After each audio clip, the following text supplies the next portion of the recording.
Olá, quarto domingo da Quaresma, chegando para você o nosso Rezando a Palavra. E que palavra especial é a deste domingo. Por isso, você que está aí, muito obrigado, vem comigo, porque está começando mais um Rezando a Palavra para você.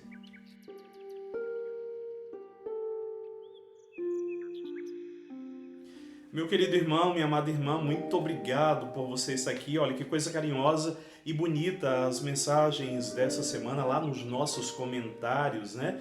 Gente que dizia: Padre, depois de tantos dias sem eu acessar, que surpresa boa encontrar a tua palavra. Outros que disseram: Padre, que alegria poder rezar contigo. Aqueles que acrescentam também no seu comentário uma breve reflexão. Olha, um beijo imenso em teu coração, que Deus te abençoe. E hoje, de maneira particular, esse domingo, esse quarto domingo da Quaresma, estou aqui adiantando o tempo, esse quarto domingo da Quaresma, nos coloca dentro de um grande mistério, que é esse convite de Deus à reconciliação e, ao mesmo tempo, a profunda experiência de um Deus que é misericórdia. Como você sabe, os detalhes das leituras propostas pela Santa Liturgia estão aqui em nossa descrição e você pode rezar os textos bíblicos com toda tranquilidade e aí depois, se for o caso, volta aqui para ajudar na tua meditação, na tua reflexão. Muito bem, a segunda leitura de hoje, que é um trecho da carta de Paulo aos Coríntios, da segunda carta, inclusive, o apóstolo vai lembrar dessa reconciliação que nos é possível por meio exatamente de Jesus.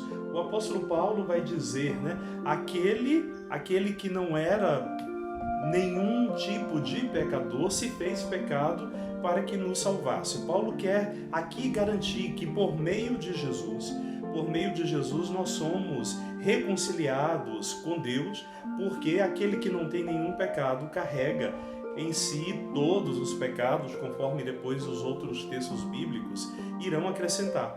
E exatamente aqui, neste sentido, Paulo nos dá a clareza dessa possibilidade e real condição de reconciliação com Deus. No entanto, a primeira leitura nos apresenta, ao mesmo tempo, o que pode acontecer, assim como no Evangelho, o que pode acontecer quando a gente se esquece de manter no caminho de Deus e, acima de tudo, como que Deus reage quando nós nos esquecemos dele. Então, sigamos a nossa reflexão. A primeira leitura é um trecho do livro de Josué. O texto bíblico, ele é escrito provavelmente quando o povo já está vivendo uma experiência do exílio. O povo de Deus que é levado para o exílio e ali vive todas as experiências de dor, de morte, de distanciamento da terra, de dependência, de escravidão, de sofrimento. Enfim, tudo o que você pensar de ruim ali no exílio acontecia. E o texto de Josué é interessante porque o texto não quer, como sempre aqui tratamos, ser uma narrativa jornalística, mas quer lembrar deste Deus libertador, deste Deus que trouxe o povo para uma terra boa, para uma terra de paz, onde o pão de cada dia era cultivado, onde o povo tinha a sua dignidade e como o povo, inclusive, celebrou a Páscoa para não esquecer de todas as dores vividas, mas, sobretudo, por não perder de vista a experiência deste Deus libertador. O texto, então, resumidamente, quer marcar o seguinte: quando nós nos esquecemos de que nós passamos por Gilgal, ou seja, essa terra onde não há escravidão, onde esse Deus se manifesta a verdadeira libertação, quando nós nos esquecemos disso, queridos, nós acabamos cometendo as mesmas atrocidades daqueles que nós condenamos e nós saímos de uma libertação e voltamos para uma escravidão, saímos de um lugar de vida e passamos para um lugar de morte. Assim, o texto bíblico da primeira leitura quer nos lembrar: não nos esqueçamos do que Deus é, do que Deus fez, do que Deus faz e do que Ele pode fazer. Mas para isso é necessário uma fidelidade para que Deus continue a nos libertar. E aí a primeira leitura já nos indica que este Deus continua a nos esperar, fazendo de tudo para que a gente se reconcilie com Ele.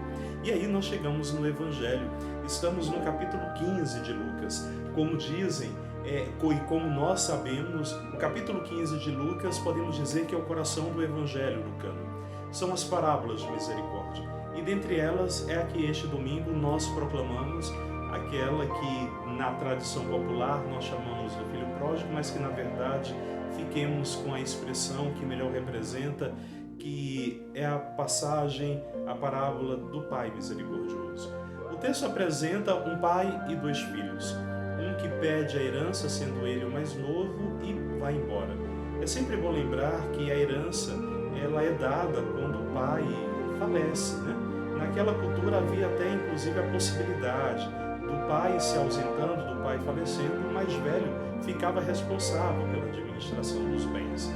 O texto bíblico deixa muito claro que este pai não faz distinção dos dois filhos e provavelmente, mesmo com o coração machucado, o pai não questiona e dá a herança, a parte que cabia para aquele filho que vai para uma terra distante, vai para longe de Deus.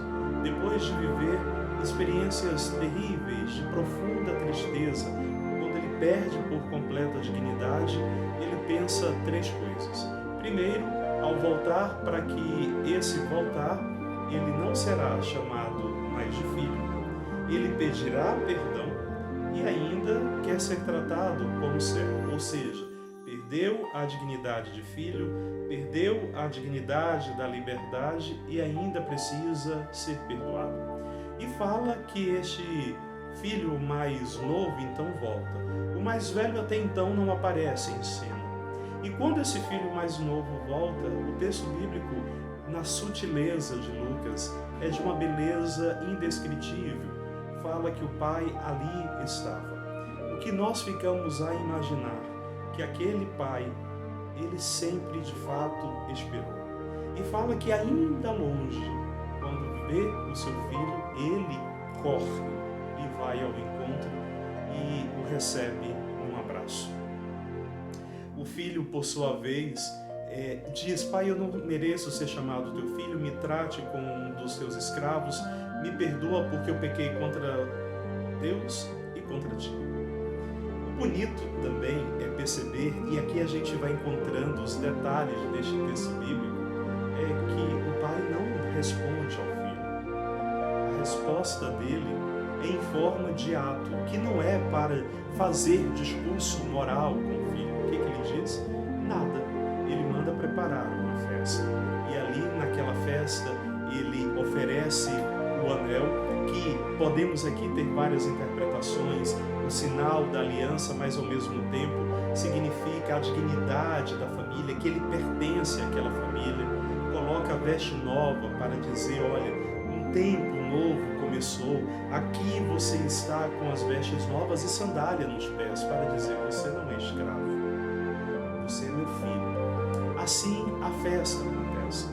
O filho mais velho, como eu disse, que até então não tinha aparecido, e que nós ficamos por um momento imaginando que esse deve ser um filho muito bom, porque ele não questionou, até então ele permaneceu. Só que quando ele entra em cena, ele se revela completamente frio e apático, e tampouco ele se vê como filho. Ele diz para o pai: eu fiquei este tempo todo e eu sempre estive aqui te servindo. Aquele filho, ele não se vê como pertencente também, ele se vê apenas como servo, e agora ele quer cobrar, entre aspas, aquilo que ele considera que é de direito seu. Se revela uma pessoa completamente amarga, indiferente. E além de não se ver como filho, reforça-se isso porque ele não vê o outro como irmão. Ele diz para o pai: esse teu filho, o outro não é irmão dele. E aí o pai diz: olha, mas este meu filho estava perdido e foi encontrado, né? Estava morto e voltou a viver. E aí, meu querido irmão, antes da gente continuar a olhar para a figura desse filho mais velho, essa fala do pai que se repete quando encontra lá com seus empregados, e quando a gente volta na fala do filho mais novo que diz: eu vou me levantar e vou a meu pai, e o pai então vai dizer: este meu filho que foi perdido, estava perdido e foi encontrado, estava morto e voltou a viver. Aqui nós encontramos uma belíssima simbologia da ressurreição.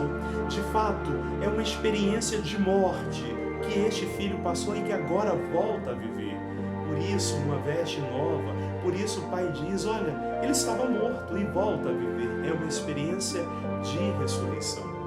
E assim nós voltamos, então, à imagem desse filho mais velho. E quando o pai diz isso, termina dizendo, a festa já começou. Todos estão lá dentro, inclusive o teu irmão. Entre. O texto bíblico termina por aí. Nós não sabemos o que acontece. Jesus não conta para nós, entre aspas, o final dessa história. E Jesus não conta por quê, queridos? Porque essa figura paterna, essa figura deste homem tão misericordioso, é o próprio Deus. É o próprio Deus que sempre nos espera. E aí nós somos esses dois filhos. E sempre que rezo esse texto bíblico, a pergunta que me faço e que quero fazer com você: qual dos dois filhos nós somos? Porque nós podemos ser tranquilamente este filho mais novo, que vai embora e que anda por tantos lugares. E é importante lembrar que muitas vezes nós vamos embora não geograficamente, nós vamos embora afetivamente. Nós nos distanciamos, nós esquecemos deste amor de pai. Nós tantas vezes andamos por tantos caminhos, fazemos tantas opções equivocadas. Mas Deus nos espera de braços abertos. Deus nos espera exatamente como um abraço que cura, um abraço que reconcilia. Ou muitas vezes nós somos o filho mais velho, que nunca vai embora, está sempre ali. Somos, entre aspas, os cristãos perfeitos, mas a nossa relação é sempre uma relação de cobrança, é sempre uma relação de exigência. Nós muitas vezes não nos vemos pertencentes e ainda nos sentimos incomodados, enquanto tantos outros que estavam perdidos voltam, como se nós, somente nós, tivéssemos o direito de participar daquilo que o Pai oferece. E quando Ele oferece algo para outro filho, outro irmão nosso que estava perdido, nós nos sentimos indignados e ainda, usando bem a expressão popular, jogamos na cara de Deus o que a gente acha que Ele deveria fazer conosco, sendo que Ele sempre faz. Assim, o texto bíblico, queridos, deixa para nós exatamente este final em aberto, porque nós é que devemos tomar a decisão de, se a gente partiu, de voltar e deixarmos ser abraçados.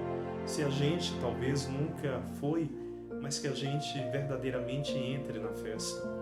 Deus será sempre um Deus de misericórdia, será sempre um Pai que nos abraça, mas a decisão de participar da festa, de receber a veste nova, o anel no dedo e a sandália nos pés, será sempre uma decisão livre de cada um de nós. Por isso deixo para você e para mim essa pergunta: ficaremos fora da festa ou permitiremos ser sempre abraçados pelo Pai e reconciliados com Deus, também reconciliados com o irmão, pois se somos filhos do mesmo Deus, o outro é nosso irmão. Que a misericórdia do Senhor nos visite neste fim de semana e que essa Santa Liturgia seja uma reconciliação entre nós e os irmãos, entre nós e Deus e entre nós conosco mesmo. Paz e bem, perseverança